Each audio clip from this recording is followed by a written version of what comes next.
यह हमारी पृथ्वी है, नीला ग्रह, हवा और पानी से भरा हुआ। और क्या आपने कभी सोचा है कि यह नीला रंग, यह सांस लेने वाली हवा आखिर कैसे बनी? कौन इन्हें नियंत्रित करता है? हवा जो हमें महसूस होती है लेकिन दिखाई नहीं देती। कभी ये हल्की फुहार की तरह होती है तो कभी इतनी तेज कि सब कुछ बहा ले जाए। लेकिन क्या आपने सोचा है कि हवा का बहाव कैसे तय होता है और क्यों कभी-कभी यह विनाशकारी आंधी या तूफान का रूप ले लेती है? तो चलिए विज्ञान और इतिहास के पन्नों में झांकते हैं और इस अनसुनी कहानी को जानते हैं।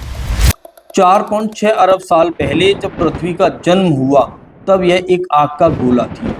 ज्वालामुखी फट रहे थे और उन विस्फोटों से निकली गैसों ने पहला वायुमंडल बनाया। पर यह हवा आज की हवा जैसी नहीं थी। इसमें मुख्यतः carbon dioxide CO2, methane CH4, ammonia NH3 और जलवाष्प H2O थी। फिर 3.5 अरब साल पहले महासागरों में साइनोबैक्टीरिया नाम के सूक्ष्म जीवों ने ऑक्सीजन उत्पन्न करना शुरू किया। इस घटना को ऑक्सीजन क्रांति कहा जाता है। धीरे धीरे वायुमंडल में ऑक्सीजन का स्तर बढ़ा और नाइट्रोजन भी प्रमुख गैस बनी। आज हमारी हवा में 78% नाइट्रोजन, 21% ऑक्सीजन और शेष गैसें जैसे कार्बन डाइऑक्साइड और आर्गन शामिल हैं। अब बात करते हैं पानी की। क्या आप जानते हैं कि पृथ्वी पर पानी अंतरिक्ष से आया?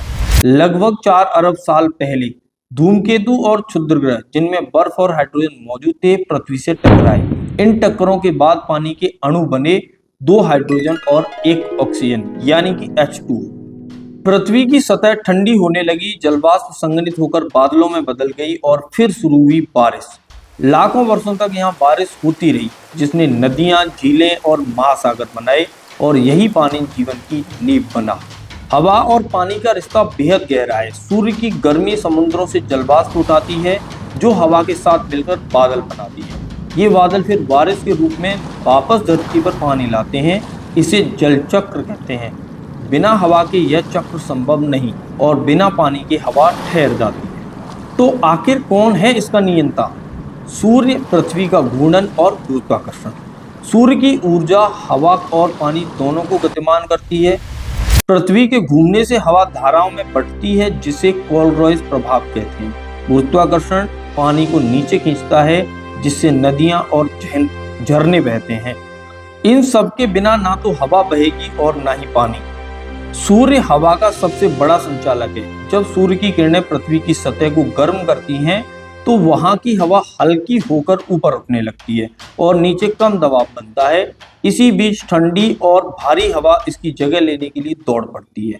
यह वायुदाब और तापमान का खेल है, जो हवा को बहने पर मजबूर करता है। पर सिर्फ तापमान ही नहीं, पृथ्वी की भौगोलिक संरचना भी हवा के बहाव को नियंत्रित करती है। समुद्री तटों पर दिन में समुद्री हवा तट की ओर और रात में थल हवा समुद्र की ओर बहती है। पहाड़, घाटियां और समुद्र हवा को तेज या धीमा करते हैं। लेकिन जब हवा के बहाव में अत्यधिक असंतुलन आता है, तब प्रकृति अपनी ताकत दिखाती है, आंधी और तूफान के रूप में। आंधी तब आती है जब गर्म हवा तेजी से ऊपर उठती है और ठंडी हवा उसकी जगह लेने के लिए तेजी से नीचे आती है। यह अस्थिरता तेज हवाओं को जन्म देती है और जब समुद्र की सतह का तापमान 27 डिग्री सेल्सियस से अधिक हो जाता है, तो चक्रवात का जन्म होता है। गर्म हवा के उठने और ठंडी हवा के नीचे आने की इस प्रक्रिया में एक घूर्णन गति शुरू होती है। इस प्रभाव को कोलरॉइस प्रभाव कहते हैं, जो तूफान को सर्पिल आकार देता है। चक्रवात, हरिकेन, टाइफून ये बस नाम नहीं, बल्कि उस विनाशकारी ताकत के रूप हैं जो अलग अलग क्षेत्रों में कहर बरसाती है। हिंद महासागर में इन्हें चक्रवात कहते हैं, अटलांटिक महासागर में हरिकेन और पश्चिमी प्रशांत महासागर में टाइफून। इनका असर तेज हवाएं, मूसलाधार बारिश और समुद्र में ऊंची लहरों के रूप में होता है। लेकिन इन प्राकृतिक आपदाओं से बचा जा सकता है अगर हम सतर्क रहें तो। मौसम अलर्ट पर ध्यान दें, मजबूत स्थानों पर शरण लें, बिजली के उपकरणों से दूर रहें। यह तैयारी हमें एक नई उम्मीद देती है कि हम प्रकृति की ताकत से सुरक्षित रह सकते हैं। लेकिन आज यह संतुलन बिगड़ रहा है। प्रदूषण, ग्लोबल वार्मिंग और जंगलों की कटाई से हवा और पानी दोनों खतरे में हैं। CO2 के बढ़ते स्तर ने जलवायु परिवर्तन को तेज कर दिया है, जिससे सूखा, बाढ़ और तूफान आम हो गए हैं। लेकिन अभी भी समय है। हर पेड़ जो लगाया जाए, हर बूंद जो बचाई जाए, वह पृथ्वी को बचाने की एक कोशिश है। हमें हवा और पानी को सम्मान देना होगा, क्योंकि ये हमारे वास्तविक अस्तित्व का आधार है। तो अगली बार जब हवा का झोंका आपके चेहरे को छुए या बारिश की बूंद आपकी हथेली पर गिरे, महसूस करें कि यह प्रकृति का सबसे कीमती उपहार है।